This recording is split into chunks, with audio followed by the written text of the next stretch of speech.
I remember back in 2016 and 2017, you used to turn the radio on and you'd hear songs like, I don't really care if you cry. Honor you should've never lied. Baby, I need you in my life. And New York, I'm Millie Rock. Yo, Pierre, you wanna come out here? they all had this new exciting sound that we might have heard once or twice, but not too often, with a heavy focus on production and melodies. It was fun, it was creative, it was edgy, it was raw. It was the underground. You are now watching Supreme J. Now, I don't want to spend too much of this video reminiscing on 2016. I brought up 2016 because I wanted to compare it to now, which, now that I'm thinking about it, that's what TikTok is already doing. But my point is, the underground is where rappers used to start and then make their way to become superstars. And now it's just where rappers start and finish, except for the two outliers that are Yeat and Ken Carson. Now, Ken Carson, he not like all the way there, but like he on the way there. He's taking the right steps. But why out of all the hundreds of thousands of underground rappers, are those the only two that can make it mainstream now? And out of the current underground, who has the potential to do the same? Well, I'm gonna answer those questions in a second.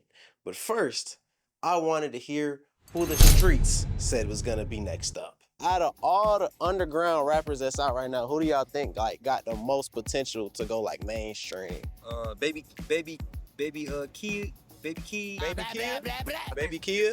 I think that's his name, yeah. I know who you talking He about. yelling and shit. Yeah. That's a hard question though, like, cause Yeah. you don't really want them to go mainstream, cause then they get the influences from like the labels and shit, and it starts Yeah. just being bad. Like, I'm gonna go Prada. Skate. Little Hero. I love Little Hero. Like so. Little Hero? Yeah, I don't know if you know her. Woody could do it. I guess like Lucy Bedroque, probably. Yeah, Lucy Bedroque. Yeah, Bedroque. that's actually something that I could fuck with. The underground niggas they're probably always gonna ever be underground. One person I don't think that will ever go mainstream, but always has a presence, is both Freddie Dredd and Lil Darky. Shout out Vale, shout out Vale, shout out Pat, shout out Vale, Shout out Vale. Yeah, I forgot. Vale on Instagram. I'm off a Vale. bar right now. Okay, I'm not gonna lie.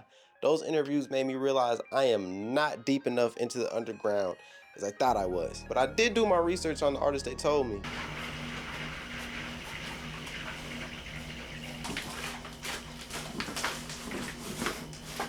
And now let's figure out if any of them have what it takes to go mainstream. And I've looked precisely into every mainstream artist that's ever blown up in the last 2 decades. And I have found not 1, not 2, not 3, but 4, 5, 6 similarities between all of them that a rapper needs to go mainstream in the big 2026. The first one, virality. Without anyone seeing your face, they're not gonna know who you are. So the more people see you, the easier it is to go mainstream, and every mainstream artist has gone viral at least once.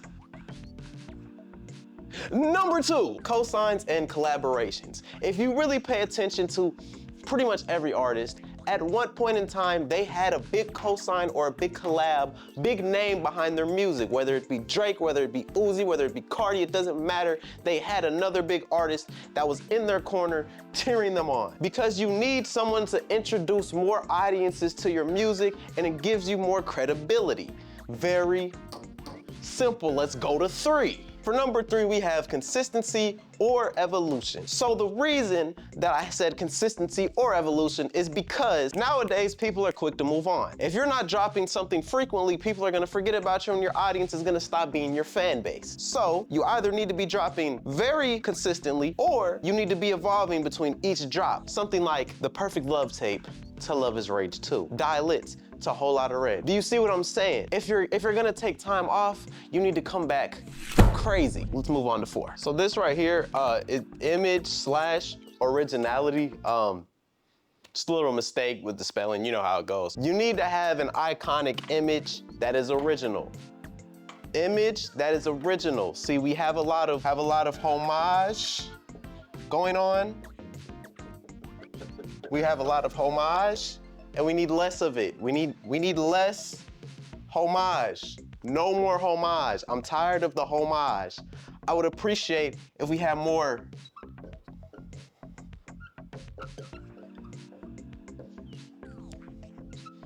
originality.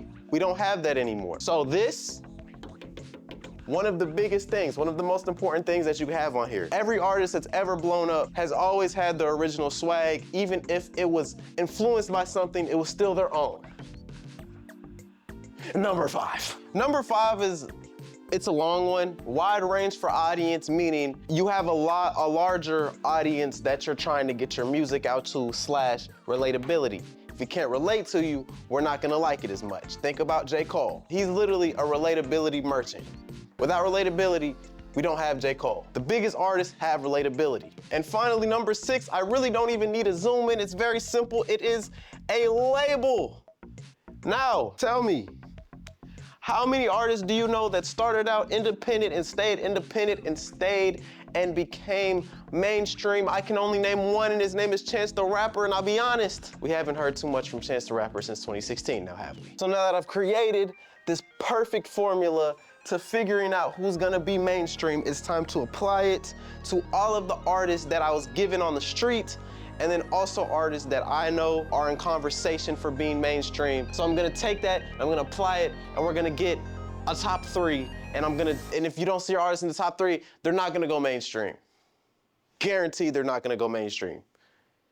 So let's get to it. And I also forgot to mention that I counted each of them differently for point values, like their weight. So consistency and audience get you 3 points, cosigns get you 2 points, and virality, image, and label I'll give you 1 point each. So if you see someone with more things checked off but they have a lower score, that's why. But now it's time for the top 3. Drum roll please for the first artist. At number 3 with 10 out of the 11 possible points, we have an artist that honestly came out of nowhere and has just recently been blowing up. He's your favorite rock, and his name is Diamond.